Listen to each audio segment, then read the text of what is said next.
Careful, don't let little Johnny get a mental boo-boo anywhere. No, don't let him fail. Didn't used to be this way. People used to use common sense until 1838, when some Frenchy Frenchmen said, oh, I know, maybe we should do a sociology, huh? Leave it to the French. But that was just the beginning of it. It became institutionalized. They started teaching it in schools. Yeah. You know, I found an interesting fact. Do you know who one of the 3 founding fathers of social sciences are? Oh, you're going to be surprised. Show them the picture. Oh,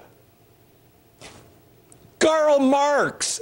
Isn't learning from history fun? Especially the history that progressives erase.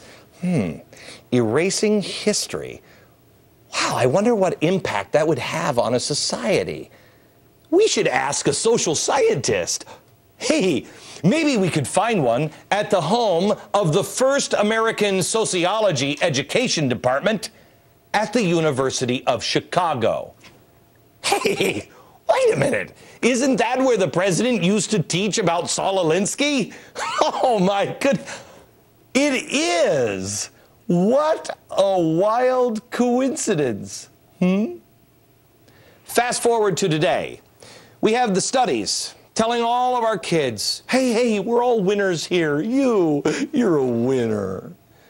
Thomas Jefferson believed in a meritocracy. That's why the people came over here. This is why our government was completely different. You weren't born into it. You weren't like a Kennedy or a Bush. Well, I'm the next one to serve. By golly, look at me. I'm so handsome and I'm a Kennedy. No. You actually had to do something. You were awarded a position or a job based on merit. If you were qualified, if you deserved it, not because of your name, not because of your position, not because you just showed up. Progressives coddle kids. They're destroying the fabric of what Thomas Jefferson called the meritocracy.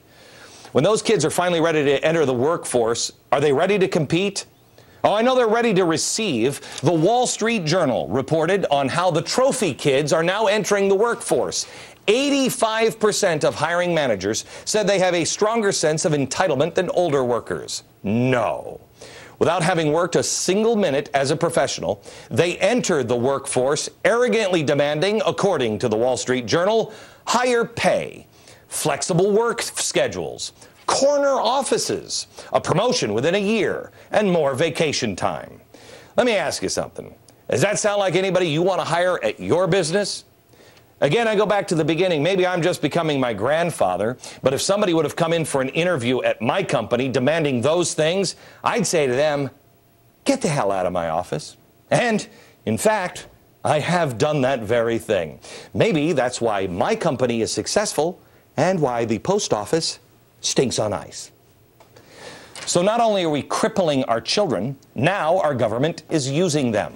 We have politicians and leaders going behind our backs and telling them, you're smarter, you know better than your parents. The world can be a better place. You just have to convince your stupid mom and dad. There's a villain in this movie. In America, it's you, the parents. Progressives are pitting the youth of America against the old. Do you remember this from Time magazine? I pointed it out, I think, last fall. The angry 20-something who wrote this. I'm sick and tired of living in an abyss created by our elders' stupidity. Obama would be smart to focus on college towns. Step aside, Grandma. We want our health care, and we want it now. We want it now. You can hear the arrogance and complete disdain for the elderly, if you can even call somebody who's 65 elderly. You can hear it in Meghan McCain. Let me play it again for you.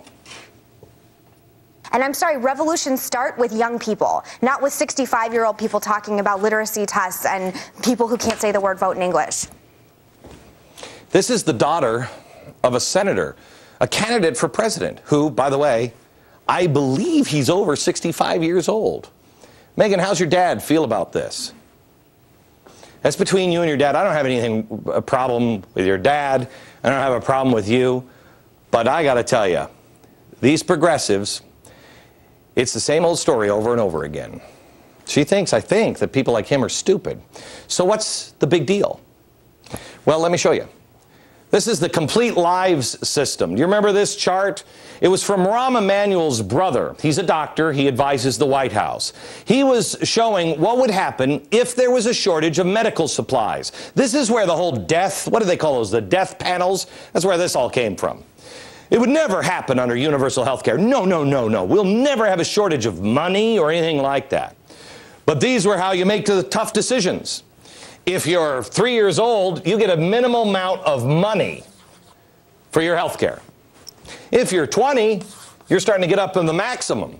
30 and 40, you're up here. Oh, but 40, you're kind of starting to be a little dummy. You're starting to outlive your usefulness. By the time you're 50 and 60, you're trailing down. 70 and 80, you're out of luck, Jack.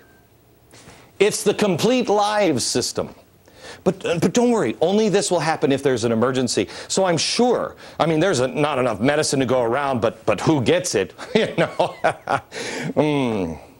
Well, good thing we don't have an economic crisis coming our way or anything like that where we'd have to make these decisions. And it's a good thing that the 20-somethings, the trophy kids, that they don't think that, they could never be convinced that, well, Grandpa, he was part of the problem. It wouldn't be someone like Meghan McCain that would make a case like, you had your shot. You were like 25 once. It's my turn for health care, old man. That's what this is going to turn into. God help us all. Remember, this isn't some professor saying it. They are saying it. But now we have the President of the United States in full-fledged campaign mode. The Nobel Prize-winning former Vice President and climate god in full campaign mode. All of these people teaching you or teaching your children that they are superior to you. Oh my gosh. I don't think this is going to work out so well. Crazy, right? Crazy. Let me show you the reaction of a college crowd when former Obama advisor Robert Reich brought up a similar subject. He was saying, we're going to have a hard time paying for things. So what should our politicians tell people if they were going to be honest? And listen to how our selfless kids responded. We are going to have to, if you're very old, we're not going to give you all that technology and all those drugs for the last couple of years of your life to keep you maybe going for another couple of months. It's too expensive, so we're going to let you die. Maybe I'm just turning into my grandfather. Maybe I am the grumpy old man. But I think Meghan McCain is right. Revolutions are started by the youth. I just think that some aging 60s radical hippies know that as well. Back in a minute.